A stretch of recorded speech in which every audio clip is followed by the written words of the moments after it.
उत्तर प्रदेश के गौतम बुद्ध नगर जिला अंतर्गत ग्रेटर नोएडा, जो हाईटेक सिटी कहने वाले शहर में लाखों परिवार बेसिक सुविधाओं से वंचित हैं, रह रहे हैं बिना सुविधा के। गौतम बुद्ध नगर के कुलेसरा से लखनौली तक 14 कॉलोनियां हैं। साथ में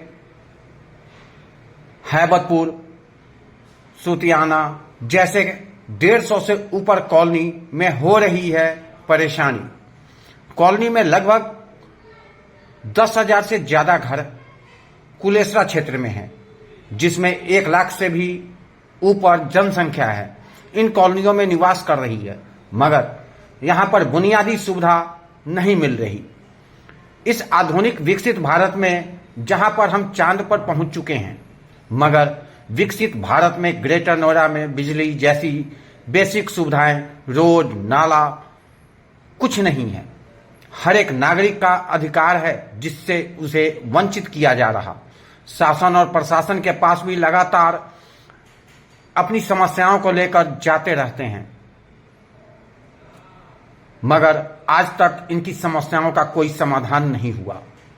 पिछले 1 साल से एकता संघर्ष समिति, एकता सेवा समिति बिजली के कार्य में लगी हुई, मगर जब भी इनकी मुलाकात जिलाधिकारी महोदय, एनपीसीएल, एडीएम और तमाम तरह के अधिकारियों से होती है, सब का एक ही कहना है, अपनी समस्या का समाधान माननीय मुख्यमंत्री जी के पास करें।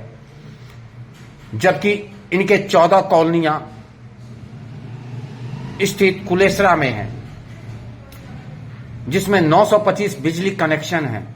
ऐसे देखा जाए तो गौतम बुद्ध नगर में 150 से ऊपर कॉलोनियां हैं, जिसे प्रशासन अवैध का संज्ञा दे रही। बिजली के बिना रहना आज के युग में बहुत कठिन है, जिसके कारण देश का आने वाला भविष्य अंधकारमय होता जा रहा है। एकता सेवा समिति, एकता संघर्ष समिति जिलाधिकारी महोदय को भी ज्ञापन दिया। ज्ञापन में लिखा, महोदय हमारी परेशानी पर शीघ्र कार्रवाई की जाए।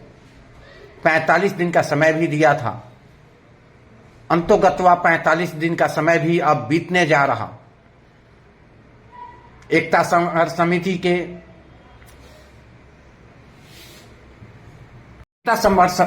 के अधिकारीगण ने यह निर्णय लिया कि अब मुख्यमंत्री तक पैदल यात्रा करेंगे, जिसके लिए उन्होंने आज प्रेस कॉन्फ्रेंस भी किया।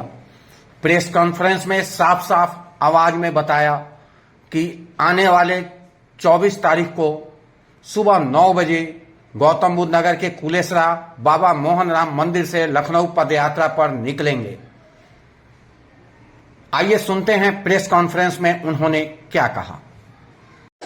मगर कुछ नहीं हुआ।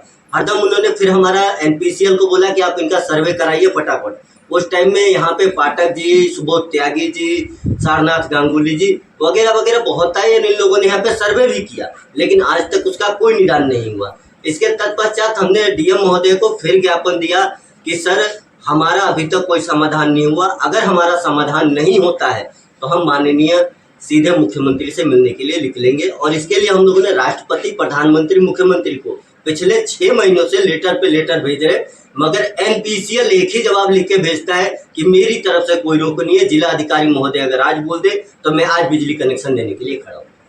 जिस क्षेत्र की आप बात कर रहे हैं जी, सरकार की नजरों में अवैध कॉलोनी है, पर यहाँ रजिस्ट्री भी हो जाती है, बिजली के कनेक्शन भी मिल जाते हैं।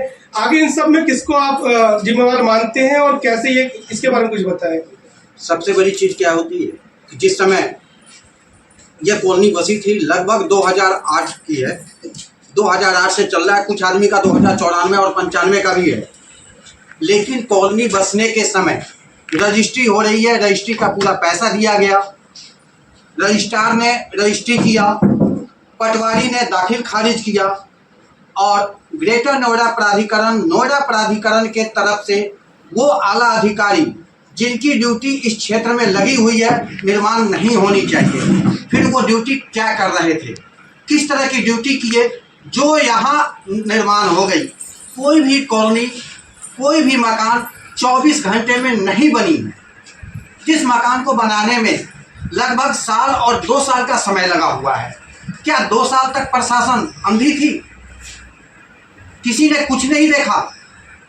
अगर किया तो आकर इन गरीबों के जो 2 वक्त की रोजी रोटी कमा करके एक छोटा सा आशियाना बनाए हैं, उस आशियाने के एवज में 1000, 2000, 5000 और 10,000 का रिश्वत लेते रहे और तो कहते हैं ये अवैध कॉलोनी है और इसे तोड़ने के लिए बुलडोजर पे बुलडोजर एक्शन शुरू हो जाता है। आज का भी बता रहे हैं, पुस्ता पार्क कॉलोनी में भी बुलडोजर भी आई थी। स्थानीय निवासियों की सक्रियता के कारण वो वापस गई, लेकिन कब तक भय के माहौल में आम निवासी जिएंगे? इस है तो भय कौन? और कॉलोनी अगर कह रहे हैं तो इससे पहले जो भी अधिकारी इसमें संलिप्त थे उनकी पूरी जांच होनी चाहिए।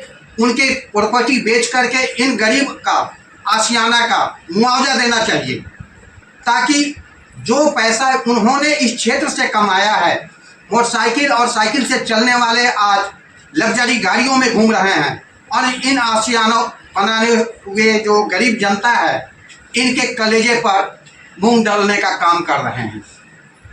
तो मुख्यमंत्री, प्रधानमंत्री तक जो भी कार्रवाई होगी वो सारे निवासी करेंगे।